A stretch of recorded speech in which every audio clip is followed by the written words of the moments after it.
इस वीडियो में आपको जामिया मिलिया इस्लामिया के application form, entrance exam, admit card और जो एलिजिबिलिटी क्राइटेरिया है उसको लेकर डिस्कस करा जाएगा। सबसे पहले आपको जामिया की ऑफिशियल वेबसाइट पे आना है और आते ही सबसे पहले आपको ये एडमिशन का जो सेक्शन दिख रहा है आपको सिंपल यहाँ पे प्रोस्पेक्टस इसका दिखेगा, जामिया मिलिया अपडेटेड प्रोस्पेक्टस 21-22। तो सिंपल आपको क्या करना है, इसको इस पर क्लिक करेंगे और ये तुरंत डाउनलोड होना शुरू हो जाएगा। आप जैसे जब इसे डाउनलोड कर लेंगे तो इसके बाद जो है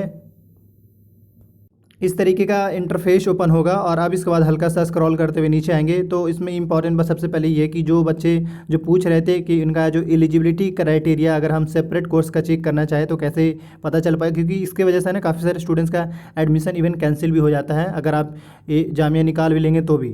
तो असल में एलिजिबिलिटी क्राइटेरिया फुलफिल करना बहुत ज़रूरी होता है। उसमें ये साफ मेंशन है इंट्रेंस टेस्ट एंड जो शेड्यूल का जो सेक्शन इसी में आपको एलिजिबिलिटी क्राइटेरिया भी मिलेगा। तो अभी जो है उससे पहले थोड़ा सा जो इंपॉर्टेंट चीज़ है वो थोड़ा डिस्कस कर दें। सबसे पहले अगर हम बात कर ले जो लास्ट डेट है वो एप्लीकेशन फॉर्म फिल करने का यानी एडमिशन फॉर्म फिल करने का वो जो है 30 जून तक है। और एडिटिंग करने का जो बच्चे गलत कर दिए हैं खासकर यूनिवर्सिटी फॉर्म में यानी यूजी पीजी और डिप्लोमा के फॉर्म में अगर कोई स्टूडेंट्स गलत कर दिया हो तो ऐसे केसेस में वो सिंपल ये करें कि उनका जो एडिटिंग का जो डेट आएगा 1 से 5 जुलाई के बीच में वो एडिट कर सकते हैं, आ जाएगा जैसे आएगा उससे बता भी दिया जाएगा। लेकिन एडमिट कार्ड की बात कर ले तो 15 जुलाई से आना शुरू हो जाएगा। लेकिन ये भी मैं एक बात एट द एंड में रिकॉल कर दूँ कि आपके जो एंट्रेंस एग्जाम जिस डेट में होंगे उससे एटलीस्ट 1 वीक पहले आ जाएंगे, तो उसी के हिसाब से आपको ही चलना होगा। अब इसके बाद अगर हम बात कर ले कुछ बच्चे बीटेक वालों के लिए पूछ रहे हैं कि बीटेक में एडमिशन का प्रोसीजर क्या है जामिया में जो बीटेक का जो प्रोसेस है वो जेई मेन के थ्रू है। जेई मेन में जो आपका रोल नंबर है वो आप जामिया आपसे फॉर्म फिल करा लेगा, बस उसके बाद वो जो है कट ऑफ लिस्ट निकालेगा। अब जो हम सिंपल जैसे कि मैंने आपको बताया कि अभी हम जो है पेज नंबर 51 पे आपके जो कुछ कोर्सेज का जो एलिजिबिलिटी क्राइटेरिया रिवाइज हुआ है और बाकी कुछ का तो वही है लेकिन हम आपको दिखाना चाह रहे हैं। सो सबसे पहले आप क्या करें, पेज नंबर 51 पे जाएंगे। ये यहाँ से आप एलिजिबिलिटी क्राइटेरिया हर कोर्सेज का चेक कर सकते हैं। जैसे कि यहाँ पे जो कोर्स आपको दिख रहा है ये 4 कोर्सेज का जो एलिजिबिलिटी क्राइटेरिया बिल्कुल दोनों का सेम ही है, मतलब चारों का। इसमें सबसे पहले जैसे अरबिक में बी ऑनर्स अरबिक के लिए अगर कोई एलिजिबिलिटी चाहता हो तो एटलीस्ट उसका मदरसा बैकग्राउंड का सर्टिफिकेट होना चाहिए। और अगर इस्लामिक स्टडीज़ का भी स्टूडेंट्स हो तो उनके साथ भी एटलीस्ट 50% के मार्क्स होना चाहिए उनके जो पेपर उसमें। तो ये असल में उनका एलिजिबिलिटी क्राइटेरिया का सीन रहा। इस तरीके से अगर इंग्लिश में बात करें बी ऑनर्स इंग्लिश के लोग कोई देना चाहता हो तो सिंपल उसका एटलीस्ट 50% होना चाहिए ओवरऑल, जो उनके जो परसेंटेज होना चाहिए एटलीस्ट 50% होना चाहिए 12th में। वही अगर हम बीवॉक की बात कर ले यानी बैचलर ऑफ होटल मैनेजमेंट की बात कर ले तो इन तीनों का जो एलिजिबिलिटी क्राइटेरिया बिल्कुल कॉमन ही है, एटलीस्ट 45% होना चाहिए।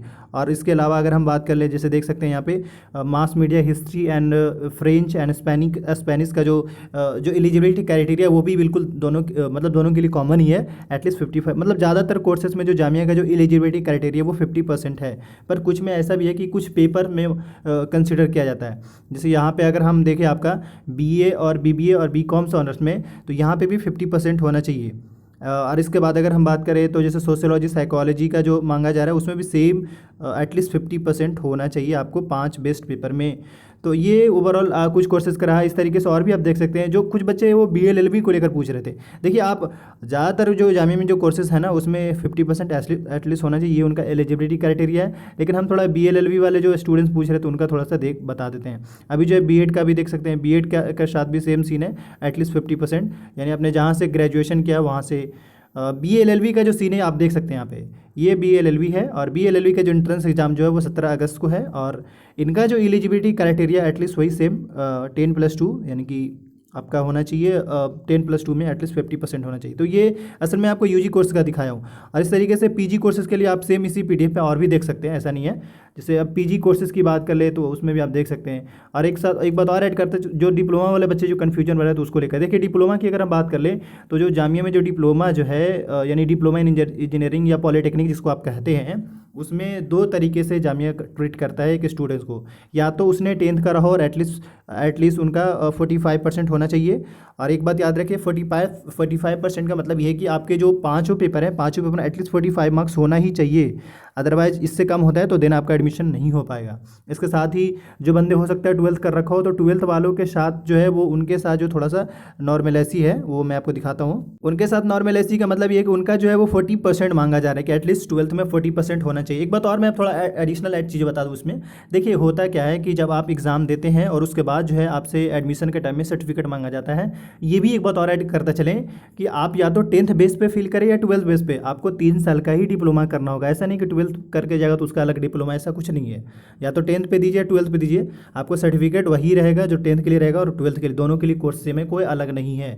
सो फाइनली वीडियो एंड करते हैं। और अगर किसी स्टूडेंट्स को किसी खास टॉपिक वीडियो चाहिए तो उस पर कमेंट करके बताएं, उस पर वीडियो आ जाएगी। Thank you for watching this video.